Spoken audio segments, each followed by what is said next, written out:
মা ঘরে রান্না করছিল, এমন সময় ছেলে এসে মাকে একটা চিরকুট ধরিয়ে দিল, বললো মা তোমাকে একটা বিল দিলাম, বিলটা পরিশোধ করো। মা বললো যাও তো, আমি কাজ করছি। বলছে না মা, তোমাকে একটা বিল দিলাম, বিলটা পরিশোধ করো। মা কাগজটা খোলার পর দেখলো ছেলে লিখেছে যে মা তুমি রান্না করার সময় বিভিন্ন সময় আমাকে বিভিন্ন জিনিস আনতে বলো, এটার জন্য 100 টাকা বিল। তুমি আমাকে গাছে পানি দিতে বলো, এটার জন্য 100 টাকা বিল। তুমি মাঝে মধ্যে দোকানে পাঠাও, এটার জন্য 100 টাকা বিল। মা এটা দেখে দাঁড়ানো অবস্থা থেকে বসে যায়। বসে যাওয়ার পর বাবা তুমি লিখেছো? বলছে মা হ্যাঁ আমি লিখেছি। বাবা তুমি লিখেছো? বলছে মা হ্যাঁ আমি লিখেছি। বললো যে এক কাজ কর, তোমার জন্য আমি একটু নুডলস রান্না করেছি, নুডলসটা তুমি খাও আর তোমার বিলটা আমি নিয়ে আসতেছি, তুমি একটু ওয়েট করো। মা একটা কলম নিয়ে সে কাগজের বিপরীত পাঠে লিখলো, বাবা 9 মাস তোমাকে পেটে ধারণ করেছিলাম, জীবনে এত কষ্ট, টানা 9টা মাস তোমাকে আমি বহন করেছি। রাতে ইচ্ছে করতো একটু ডান পাশ হই, কিন্তু ডান পাশ হতাম না। আমার বাবুটা যদি পেটে ব্যথা পায় সেজন্য আমি ডান পাশ হতাম না।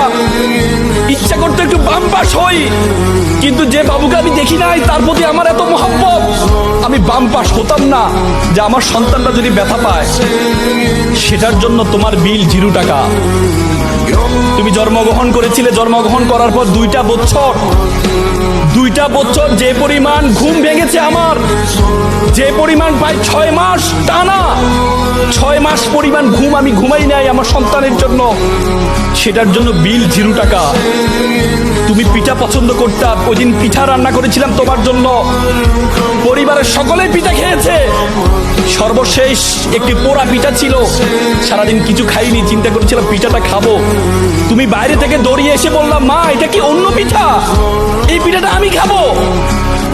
আমি তোমার দিকে একটু তাকিয়ে আমার সন্তানের হাসি দেখে নিজের পেটের মধ্যে যে খিদা আছে সেই খিদার দিকে আমি তাকাইনি, সেই খিদার দিকে আমি তাকাইনি। আমি তোমাকে সেই পিঠাটা দিয়ে দিয়েছিলাম, তুমি খাচ্ছ।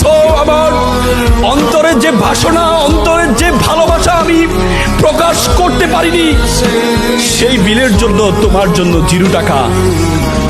সন্তানকে যখন দেয়া হলো, সন্তান এটা দেখে মাকে জড়িয়ে ধরে কান্না করে বললো মা তোমার কাছ থেকে কোনো বিল আমি চাই না। চুমু খেয়ে ছেলে কান্না করে দিয়েছিল। আজকে আমরা প্রতিদান চাই, কিন্তু মা বাবার প্রতিদান তুমি কখনো দিতে পারবা না।